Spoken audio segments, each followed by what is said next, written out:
Good afternoon, everyone. I am Melissa Austin Weeks, Associate Director for TCU Alumni Relations. Welcome to our TCU Alumni Association Book Club discussion of Toni Morrison's The Bluest Eye.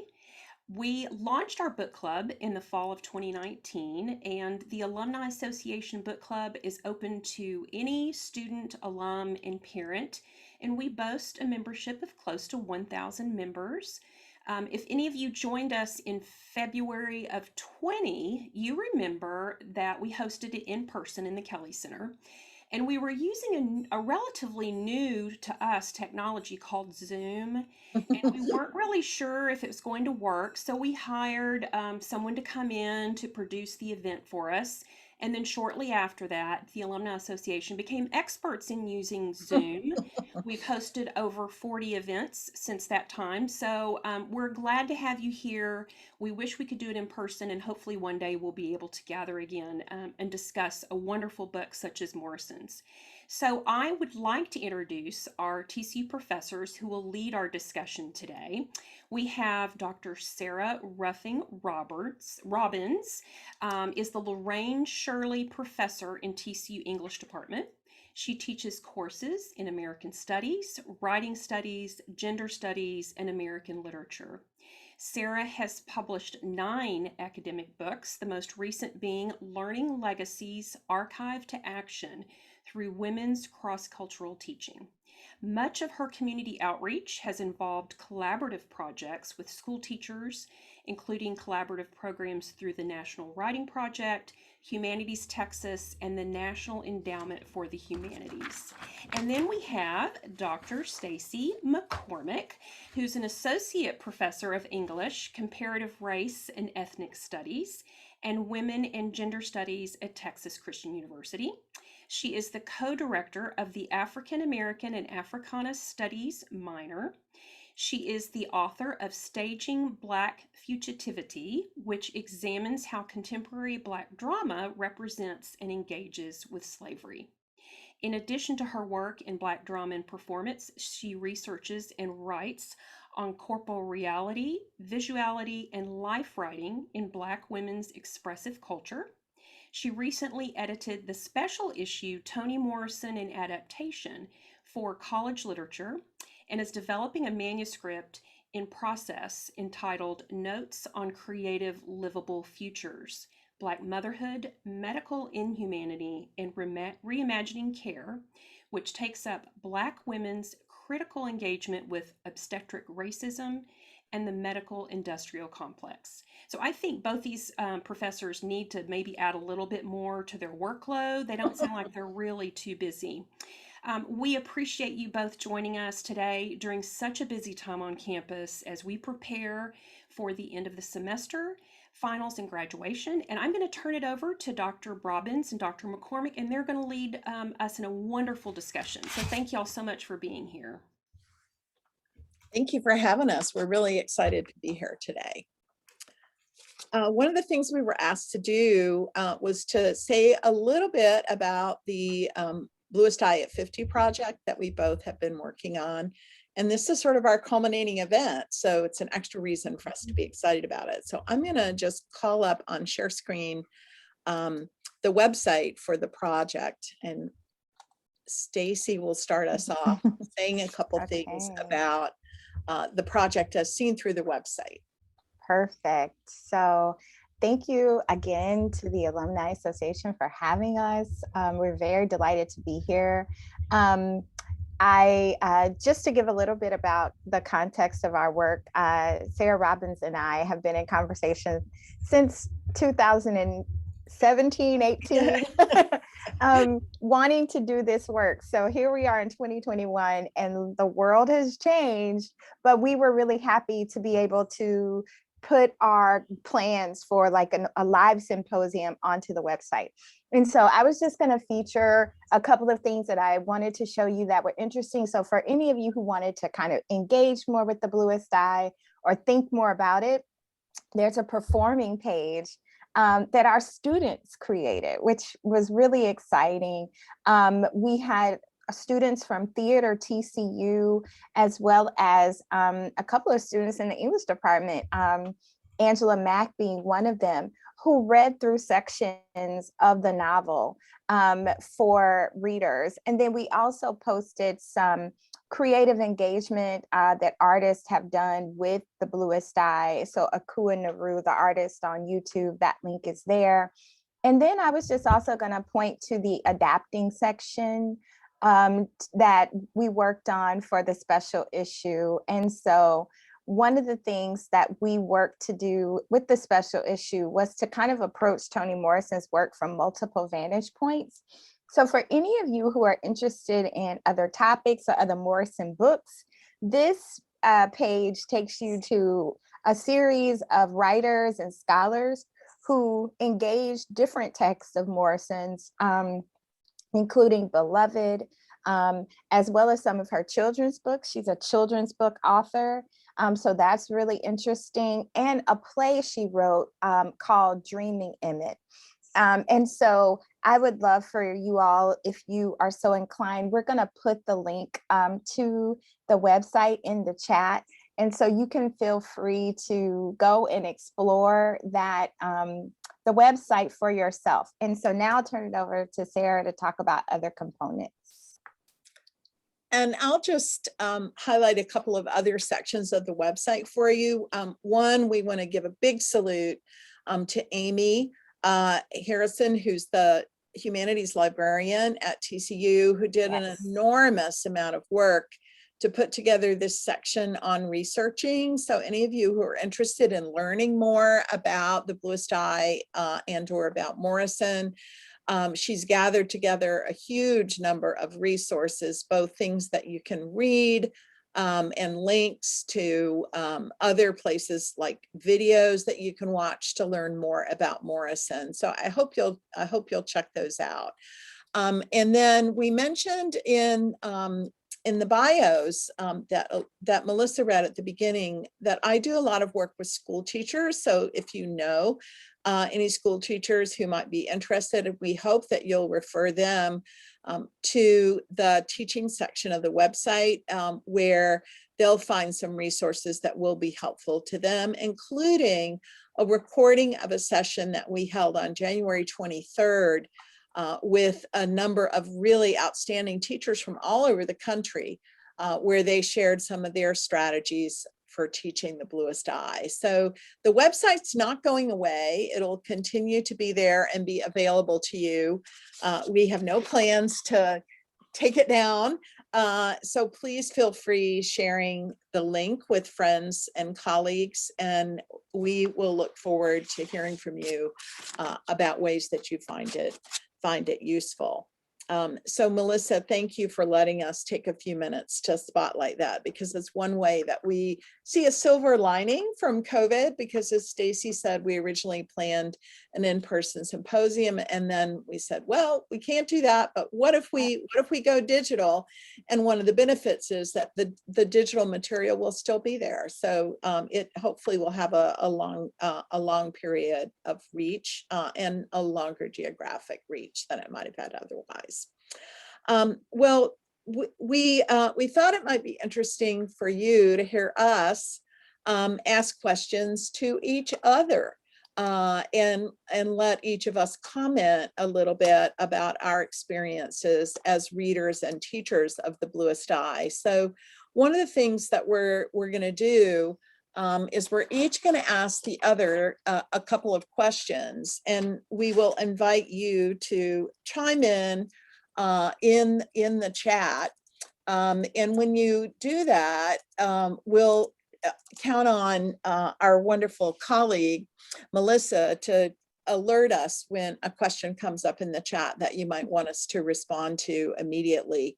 And then I'll also say that one of the things that we hope to be doing, and in fact we will be doing, is that we're going to have a time when you guys can write into a Google Doc that we'll provide a link to, so that you can share some thoughts with us and we'll all be able to comment.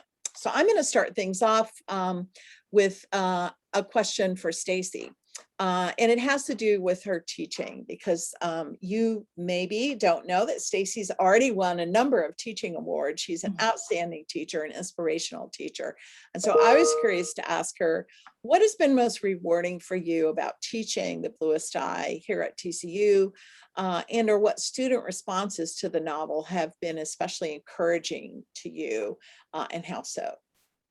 Okay, well, I have to also give a shout out to you, Sarah, for encouraging me to teach Toni Morrison the course. So here at TCU, we have a whole course just on Toni Morrison. And when we were in a meeting together, Sarah was like, you know, we need to revive this course. And a lot of us were talking, and I said, I'd love to do that. And you know, it just generated so much for me as a scholar and thinker. So I just want to publicly say thank you for that, because I don't know if I ever told you how generative that was. But yes, I teach Morrison, and I love teaching Morrison because I always feel like she's teaching me as I go through the course. And so one of the things that's been most rewarding for me about teaching the novel at TCU is to engage with the students about things that they normally wouldn't have noticed. So a figure like Pecola, who is kind of considered invisible in many ways in society, that people who inhabit her world aren't given the center stage.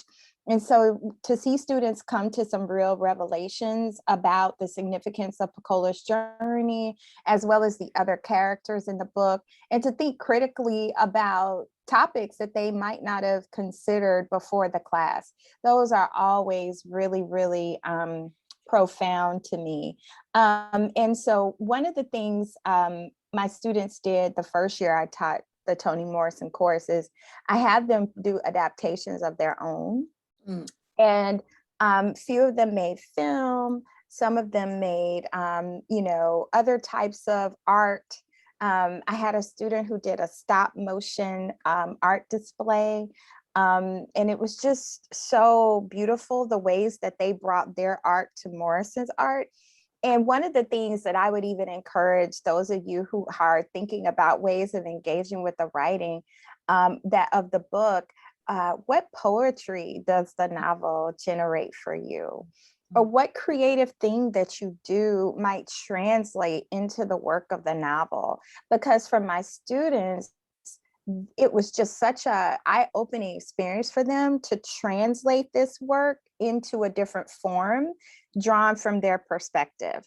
And it was just some of the most powerful work I had really ever engaged with from students. And every time I assign that kind of assignment, there's just these new revelations that come about. So I would say that was quite a rewarding experience.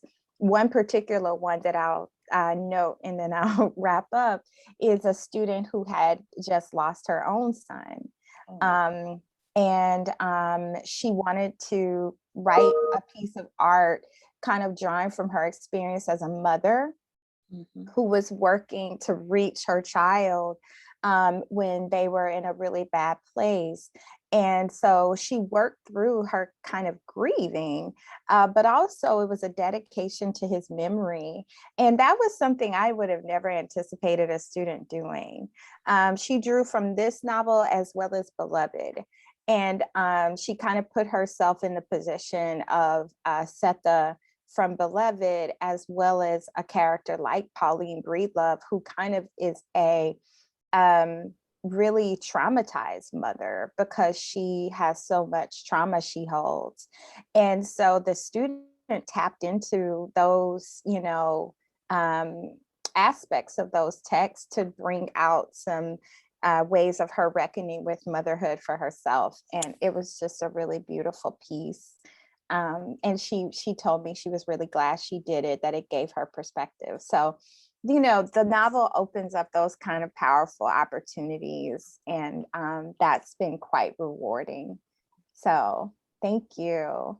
Thank you. Yes. And so now I would like to ask you a question, Sarah, because I know that you are very much a scholar of authorship and thinking about questions of authorship. And so I'm wondering how you would situate Morrison's significance in kind of a broader literary landscape. How does she shift the ground with respect to the publishing world and reading cultures in ways that we might not recognize overtly, but that we feel today? That is such a great question. And I'm going to bridge into answering it by picking up on a text that you referenced. And that, of course, is Beloved. Like so many people, for me, Beloved was my first reading of Morrison. And it came about as I was transitioning from my career as a secondary high school teacher to going back to graduate school. And I've been thinking a lot recently about that moment when I felt I really needed to return to graduate study and learn more to support my teaching. Because my initial training was way back in the late 70s, and it was wonderful training at UNC Chapel Hill. But it was during an era when the canon was very much dominated by white male authors. And I was feeling like as a teacher, I didn't have the knowledge base that I needed in order to diversify my curriculum. And so that was a big impetus for me to go back. And very early on at my time at University of Michigan, when I was working on my doctorate, I got to read Beloved in a course, and it was just eye-opening. And it became, for me, it made me a sort of permanent Morrison fan. And then I was really fortunate at my first university position at Kennesaw State in Georgia, that my friend Carolyn Denard was down at Georgia State, and she was interested in starting an author society. And Stacy mentioned my interest in authorship, an author society for Morrison. And it was one of the first author societies honoring a living author. You know, there are lots of author societies for dead white people, and especially dead white guys, but this was the first one that really worked closely with a living author. And watching that process helped me understand how important Morrison's work had been when she was an editor and when she was helping other authors get published. And one of our students here at TCU, under Stacy's great guidance, has been studying that process recently. So we're starting to give more attention to that. And then I guess, of course, I would want to give a nod to another link to Beloved, and that is the fact that for the Nobel Prize, that was the novel that was most highlighted by the Nobel Committee when Morrison had that pivotal moment for Black women writers, American writers, of securing the Nobel Prize. So I think that sort of hallmark moment is an important one. And one of the things that I always enjoy teaching is her Nobel acceptance speech, because I think it's such a powerful statement about the importance of literature in our lives, the importance of the humanities in our lives. And if you haven't checked it out, it's really easy to Google. It'll come right up for you. But I think that's another hallmark moment that we want to think about. And then her criticism, I think, would be the other thing. Her literary criticism is so important and so revelatory, including her engagement with white writers like Faulkner and Melville.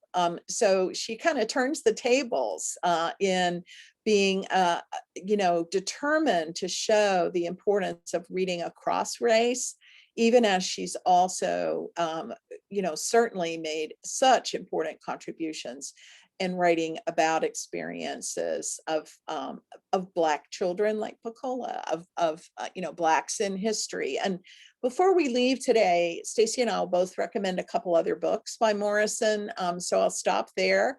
But I want to thank you for the question, Stacy. I think it was great. And maybe this would be a good moment for Melissa, if something's popped up in the chat that we should go ahead and respond to. Could you maybe share those with us?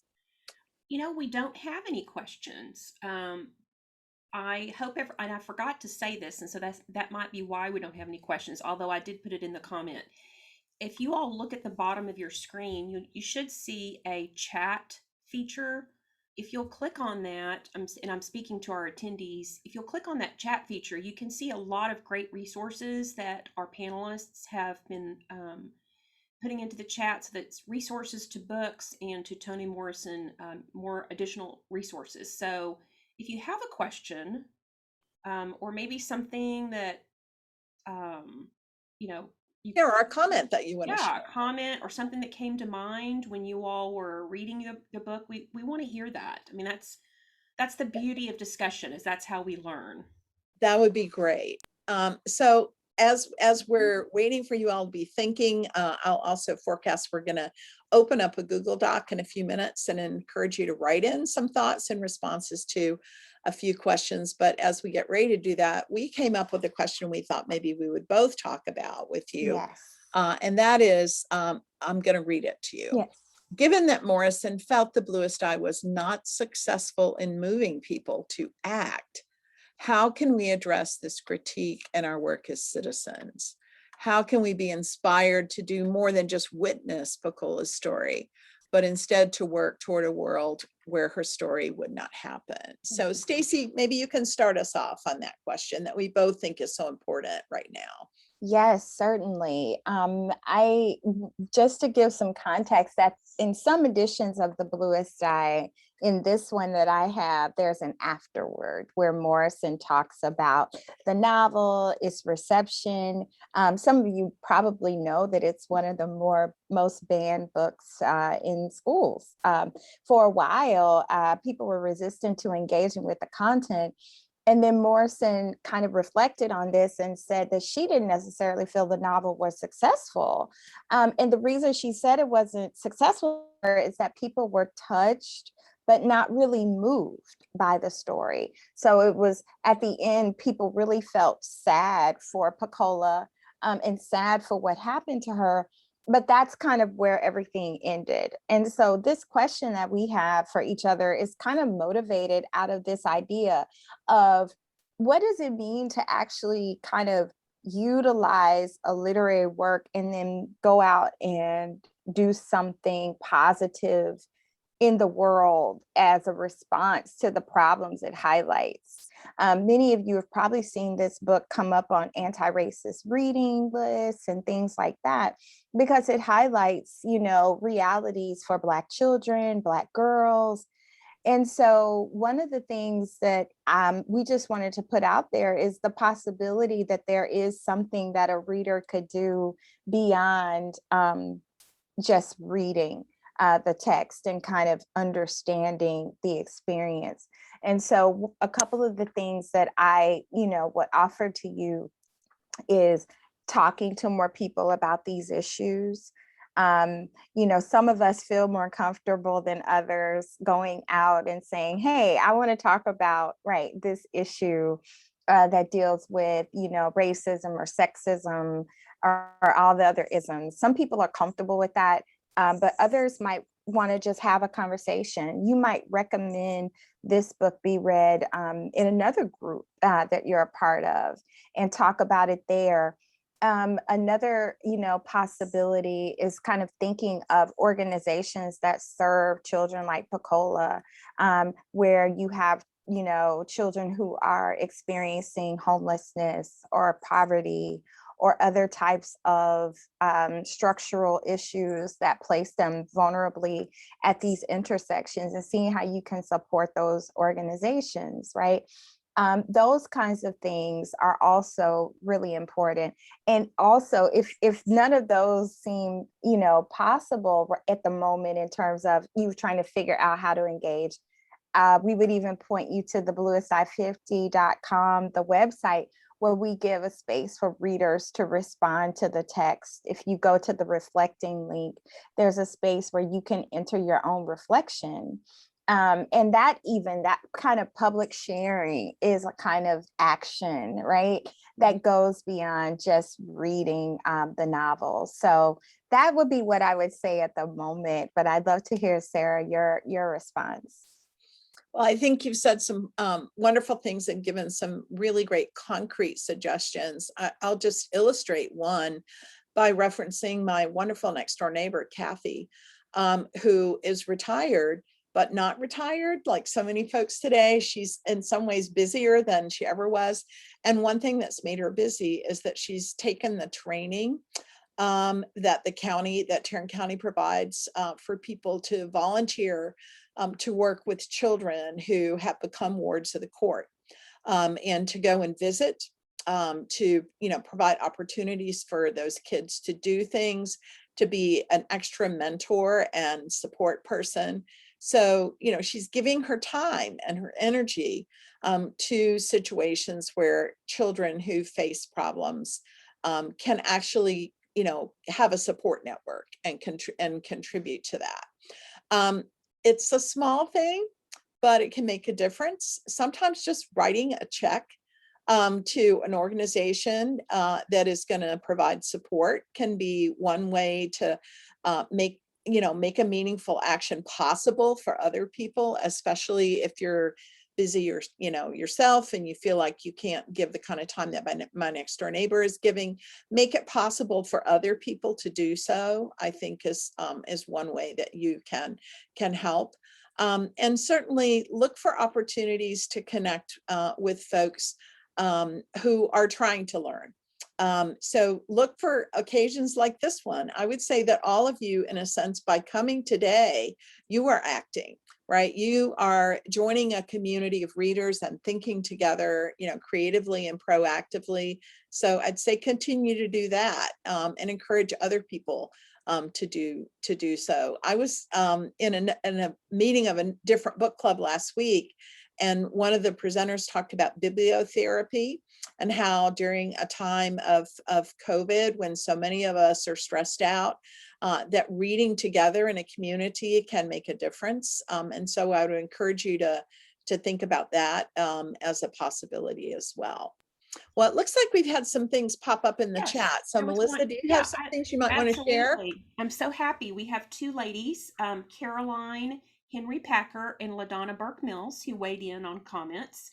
Good. So Caroline's question is, as we know, Toni Morrison represents a strong force in the literary world, and we also know her work faced a high degree of marginalization. The Bluest Eye is a beautiful yet controversial text. How do you use it to teach inclusion in a racial pandemic? So many layers to that question. No. Stacey, do you want to start? Yeah, I think it's a great question. So interestingly, yes, I did teach the Bluest Eye during the pandemic for fall 2020. And now that I think about that experience, because I'm really glad you asked about how I approach teaching it. One of the things that I was most interested in was trying to get students to understand systemic and structural racism and what that looked like, because that essentially is what Morrison was trying to highlight. And so we started out kind of talking about histories, like the Great Migration. We talked about histories of school segregation, other types of neighborhood segregation, colorism, all of these ways that structural racism kind of operated kind of in the before of the novel that leads us into the present of the novel, which is the 40s and just before the commencement of the civil rights movement. And so one of the things we wanted to understand was, how does racism operate almost overtly in the people's lives, but the actors or the people who are kind of participating in the oppression almost invisible. And so we lingered on scenes where we saw this take place. So there's a scene that you all are probably most familiar with, because it was such a striking moment, where Pecola's in the store buying Mary Jane's from Mr. Yakubowski's store, and he never looks at her, right? There's a place in the novel where we see her standing there engaging in a commercial exchange, but never being seen. And so we talked about this kind of invisibility, and even how the pandemic raised up these structural issues that many of us hadn't been aware of, right? The fact that so many of us as teachers had to think more critically about accessibility in transforming our classes onto online, thinking about what it means to make sure, I remember when I was preparing to teach in the fall, it was the first time I really sat and read about universal design. And I say that vulnerably because I care deeply about disability and making sure all students are included. But until I had to completely switch forms, I didn't think about how universal design and making sure everyone designing the course so that no matter your ability, you're accessing all the material evenly is so meaningful. And so the students and I kind of walk through what are the things that are not visible to us that we overlook but need to be more aware of? How can we heighten our consciousness? And so I hope that gets towards some of the answer. But yes, it was a really eye-opening experience reading this in the pandemic versus having done this in a prior semester. Melissa, do you have another question you want to be sure we get to? The only other comment was, oh, here we go. LaDonna Burke Mills, she talked about, she has actually made a comment and then she just submitted us a question. Okay, So great. one was that she feels strongly that CASA, the court appointed special advocate, is a great resource for anyone Thank who wants you. to help a child. So I made sure to put that link in the That's great. chat. That's And then great. I also penned an article from Psychology Today on what you talked about, Sarah, which was bibliotherapy. Good. Okay, so LaDonna came back with a question that said, did your study of Morrison's literature lead to action through contact with other TCU professors in racial studies, like Bree Diamond? Yeah, I would say one of the things that most led us to action or that we kind of utilize for public scholarship, and Sarah and I are actually going to write this up, is the creation of the website. Our goal was to create resources and entry points for people to talk about the novel. So that was kind of a more tangible action we took. But I will say that some of my students who are engaged in kind of social justice on campus, not necessarily directly invoking the novel, but inspired by the novel to go and work with other students on different initiatives in their respective areas. I think the possibility of working with other TCU professors around these issues through a novel is great. We actually have just a plug for the Common Read that's coming up, which is March, about it's John Lewis's kind of graphic series that he co-wrote or wrote alongside a supporting writer. And that kind of work about thinking about activism campus-wide, how we can all come together, is something that has definitely been on my mind. So LaDonna, I really appreciate you raising that up, because even as we talk about our work in the classroom, I keep telling my students, how can you take this beyond the classroom? How can you do something with this beyond the classroom? And so I think that's really important. And I just wanted to kind of on Diane Dowdy's question in the Q&A, because it is something that I have been thinking about. So, and then I can pass it to Sarah to elaborate on any of these.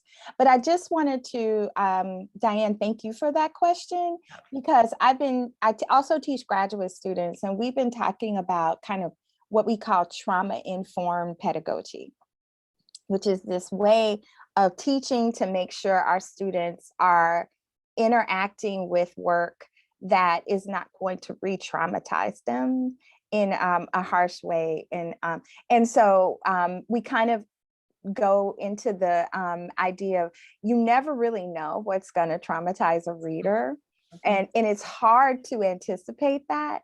And we think about, say, Shakespeare, whose material is pretty graphic, and you think about, say, the ending of Romeo and Juliet, which results in their deaths and things like that. And so we were like, how do we approach even that kind of material? Because Morrison, actually, a lot of people hold this book up as a kind of representation of a graphic exploration of a trauma that a child experiences. But there's so many other texts that also do that, even produced before Morrison's work.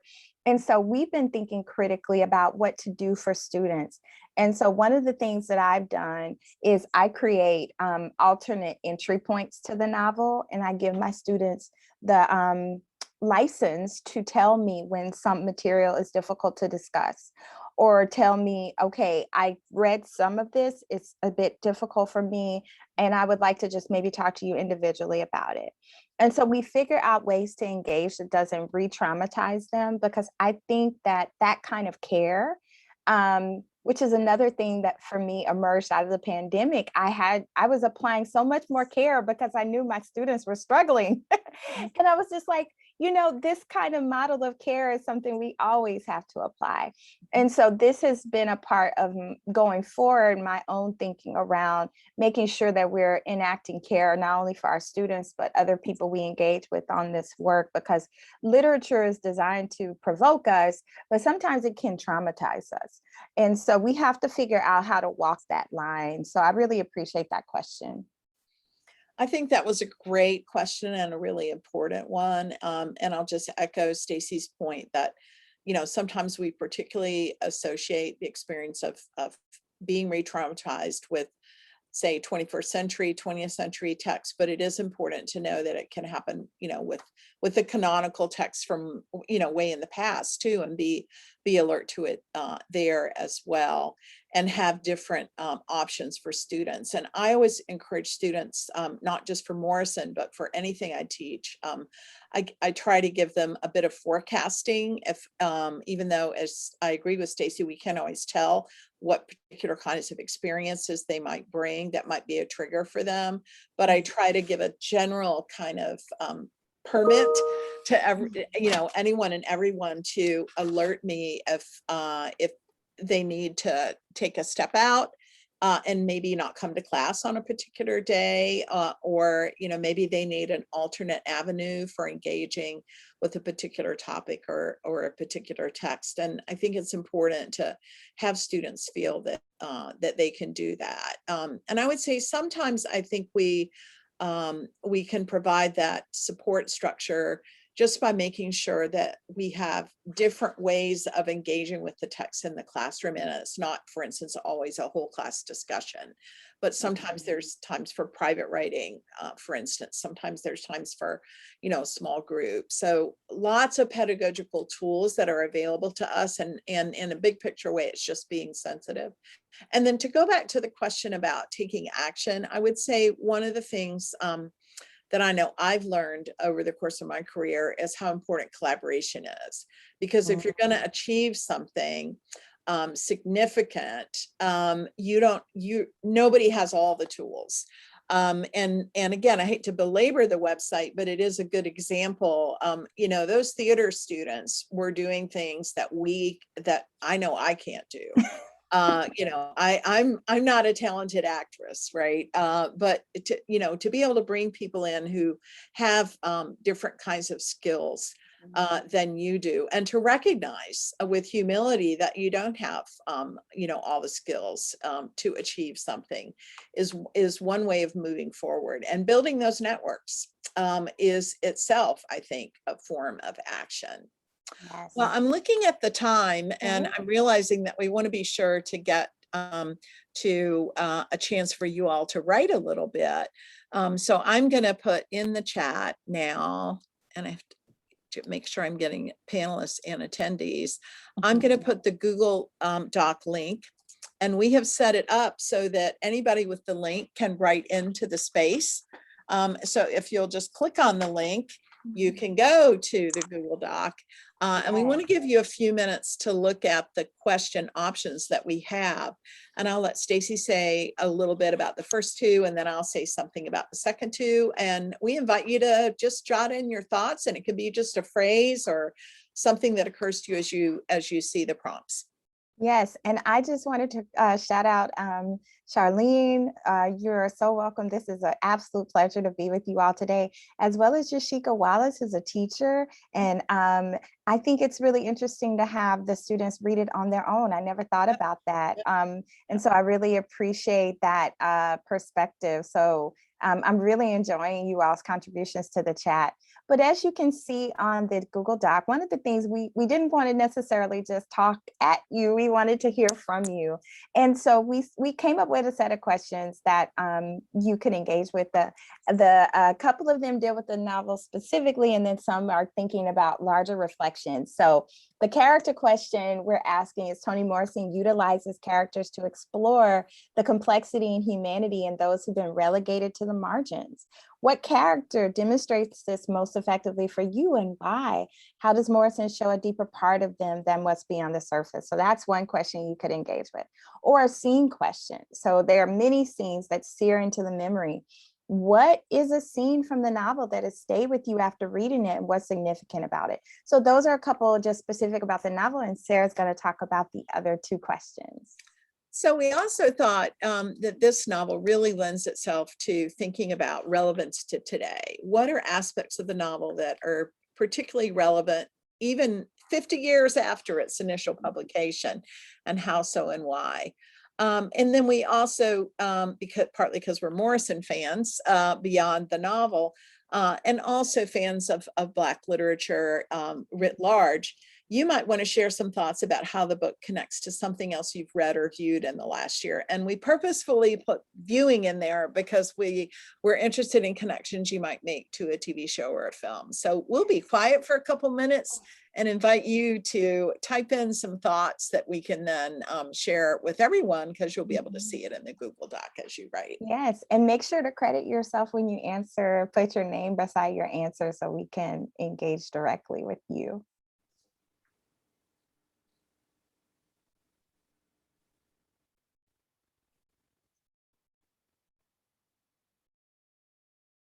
And just as a time marker, Sarah, I think we said we'll probably come back around 12:45. Yes. Okay, all right. Good. So not a terribly long time, but hopefully enough time to jot down some ideas. And I'm going to try to maybe put some soothing music on to help. Oh, that's a great idea. Oh, that's a great idea. Thank you.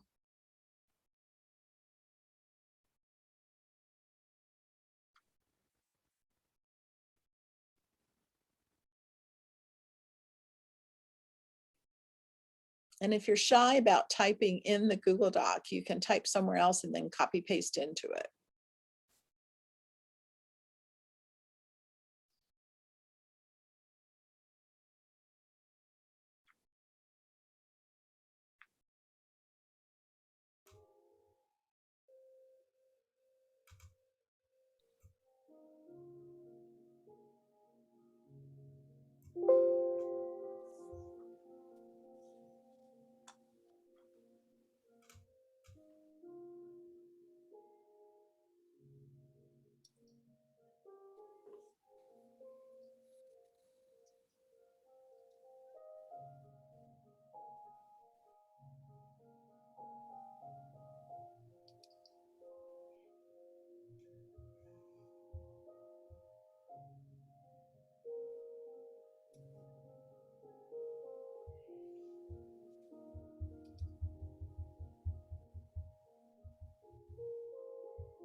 And I see more people typing. So Sarah, how about a couple more I minutes? was just thinking, I would say, I'll give you a Yes. 1-minute warning. Yes, And even if you just put a kind of cue phrase in to yourself so that we can that's pick perfect. up on your point, that would be great.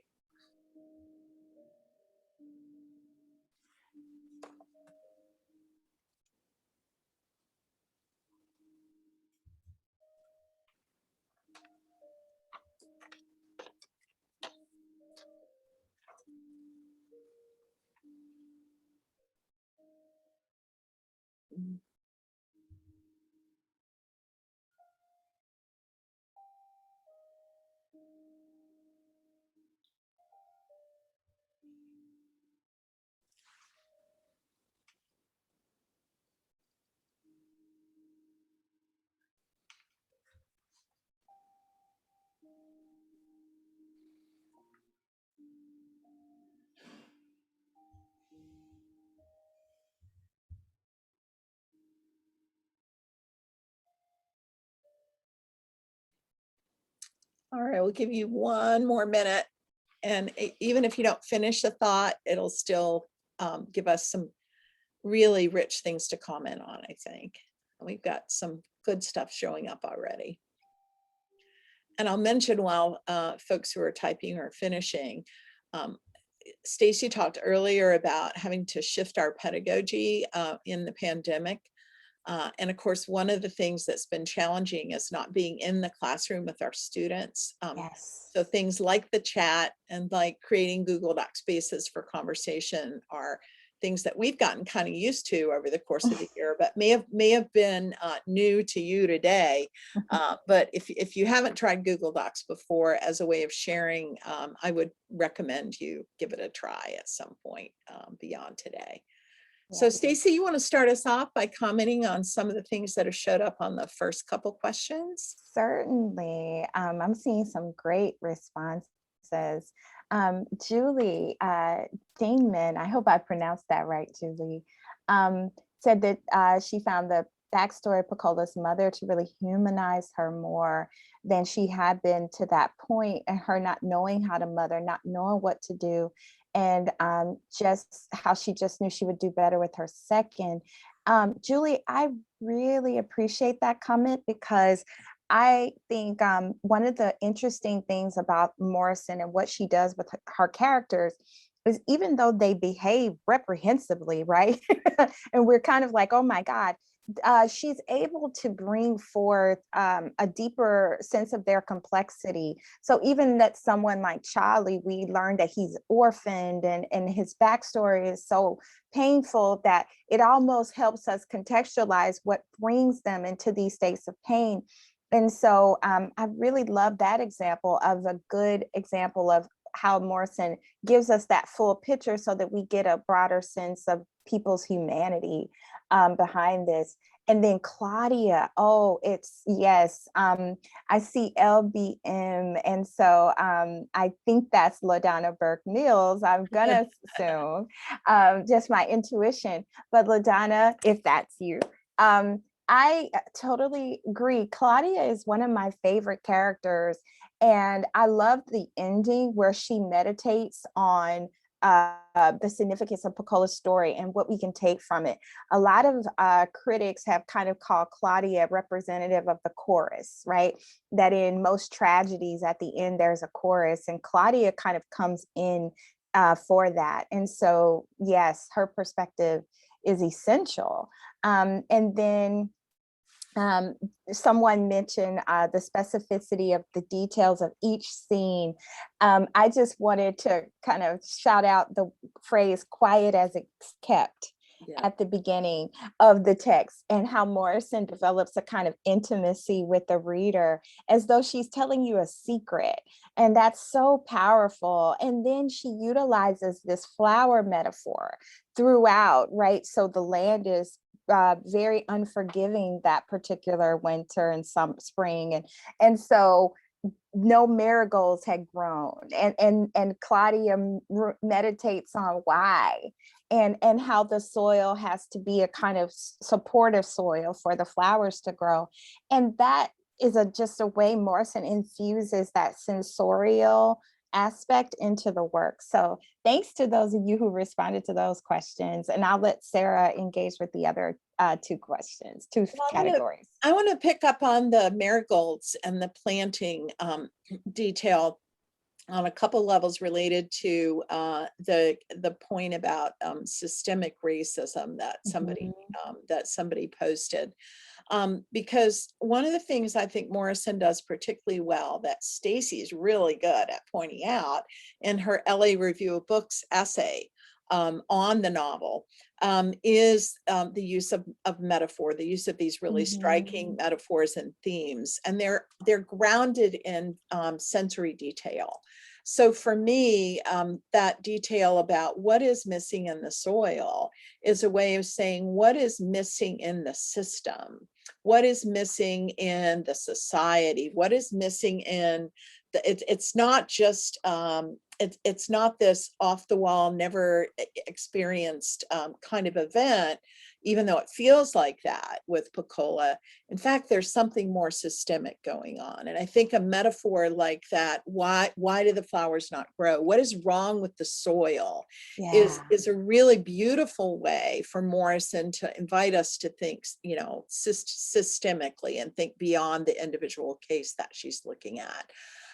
So to the wonderful comment from Diane about, you know, how do we have readers, whether they're students or friends or whoever, recognize that what happens to Pecola isn't just about Pecola's individual family, right? It's about a whole complicated system. And one of the ways that I like to approach that is actually with what's a really disturbing scene, speaking of hard to watch or read or engage with, is, you know, when Pecola's mother seems to be engaging with the child of her employer in a more supportive and loving way than she does with Pecola. And that, you know, the accident of spilling in the kitchen and how the response is.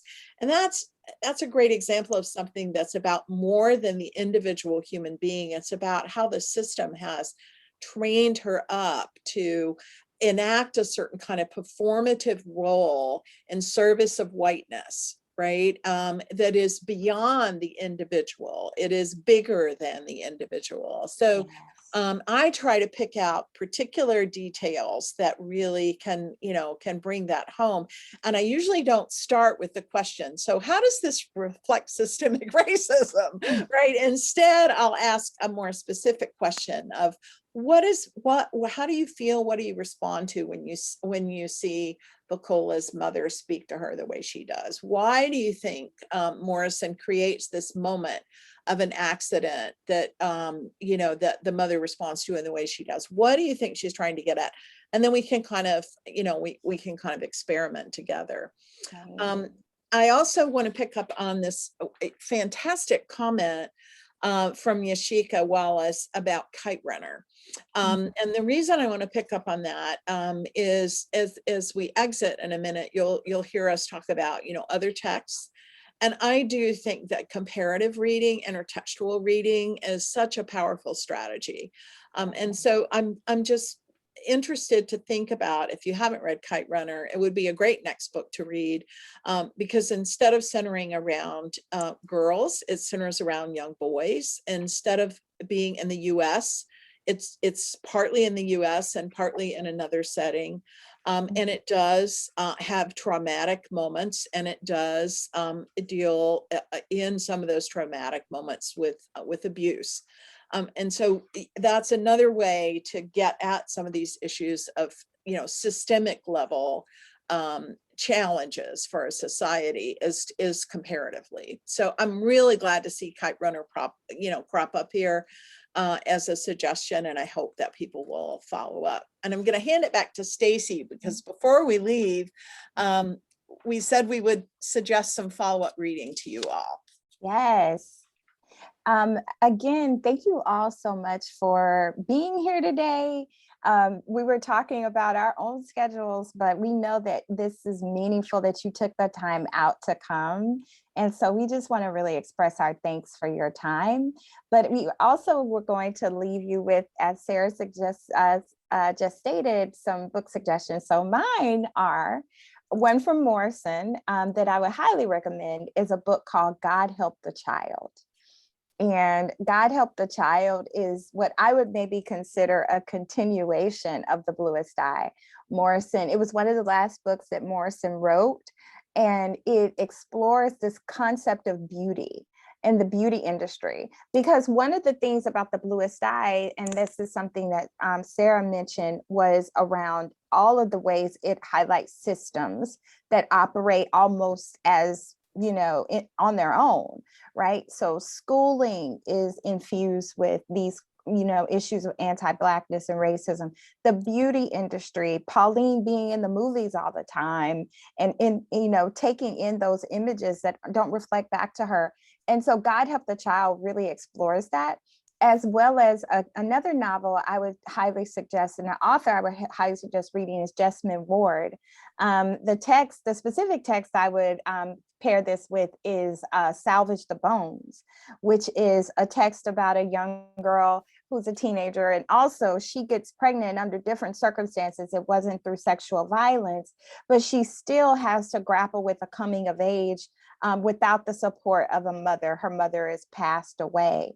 And so I think that if you're looking for similar material or wanting to engage in stories by great authors, Jessamine Ward is someone you can't go wrong if you read some of her work. And yes, so, and I'm sure Melissa will probably put the link to Salvage the Bones in the chat. So those are my two. Sarah, what are yours? Those are fantastic suggestions. And I want to add my recommendation for both of those. I'm actually going to start with my recommendation of a Morrison novel that I'm just now putting in the chat. It's called Home. And like Stacy's suggestion, it's sort of late Morrison. As I mentioned earlier, I'm a huge fan of Beloved, as so many of us are. But I think some of her later works haven't gotten the attention that they deserve yet. And I particularly love the novel Home, partly because it's set in the 1950s, which is a time period that, we often think of as sort of pre-civil rights, and so it also doesn't get the period doesn't get the attention it deserves. And one of the main characters is a Korean War veteran. And I think Morrison's treatment of a veteran is just really generative and supportive, and a Black male veteran trying to come home to a state that was for a long time my home state, Georgia. And the relationship with his sister is truly, truly beautiful. And one of the reasons I want to recommend this book is that it actually, without giving away too much, it has a kind of a happy ending. And, I think it's important right now. It's always important, especially important right now, I think, to, read things where Black people have a happy ending and an aspirational ending, and acquire some agency, over their lives and over, challenges that they're facing. So that, and it's a short book too. So it would be a good, a good read to do, in the summer. Now there's hard stuff there, like there always is with Morrison. But as you're turning those pages and, encountering some trauma, you can know that there's something positive coming at the end. And then my other book is The Nickel Boys by Whitehead. I love The Underground Railroad. It's gotten a lot of attention, but The Nickel Boys is, I think, in my opinion, it's so well crafted, and it's so powerful. And like Home, it has a kind of a happy ending, and it's not what you would think or hope will happen to the characters, but it does give you a sense of aspiration and agency. So right now in this moment, I'm feeling like it's nice if we can close out with something where people have some positive things going forward in their lives. We all need that right now. Yeah. So that wraps up our discussion. And we want to thank you again for coming out and turn it back over to Melissa. Thank you so much. Gosh, there were a lot. I love the fact that you use the Google Docs. Thank That's you. something for us to think about for the future, because I think that gives people the opportunity to interact, but maybe in more of a little more of a private space instead of putting it in the chat. So I think that was a great technique that y'all have used, and we so appreciate you. This is the beauty of being in a book club, is we learn from each other. We get insight from things we hadn't thought about. And I think learning something new every day should be everyone's goal. So Yes. thank you for the powerful discussion and the planning that you all put in to today. For everyone who responded, I took some notes, and we'll make sure to send you a TCU Alumni Association bookmarker that we have. Awesome. Great. We'll put that in the mail to you, and we will also put this recording onto the book club webpage and on our Goodreads site. I did put a link in the chat that if you're not a current member of the book club, you can follow that link and you can sign up. It's free. We are going to be reading a book this summer, and then we will also participate in the common reading with the students Good. Good. and Oh, read great. one So we, book. Yes, that's so we're great. excited about that. So thank Yes. you, Stacy and Sarah. This was Mhm. wonderful, and we're going to let the professors go because they need to go on to Hoodings and other events Busy today. day. It's a busy, Yes. busy time. So thank you Before we all. go, I do want to put in a plug for the common reading. I taught March this fall, and Oh, my cool. students absolutely loved it. And so if you haven't read it, I hope you will. It is a graphic novel in the sense of drawn, right? Not in the Mhm. sense of graphic, although graphic things, happen, but it's a book you will love. So please consider joining the common reading. Terrific. Yes. Thank you all both so much, and Thank we you. wish you good health and a nice break this summer because you certainly Yes. deserve it. So Thank you. thank And you, thanks to everyone. everyone. Okay, Thank you, take care. Bye-bye. Bye everyone. bye, and go frogs. Yep, Yes. go frogs.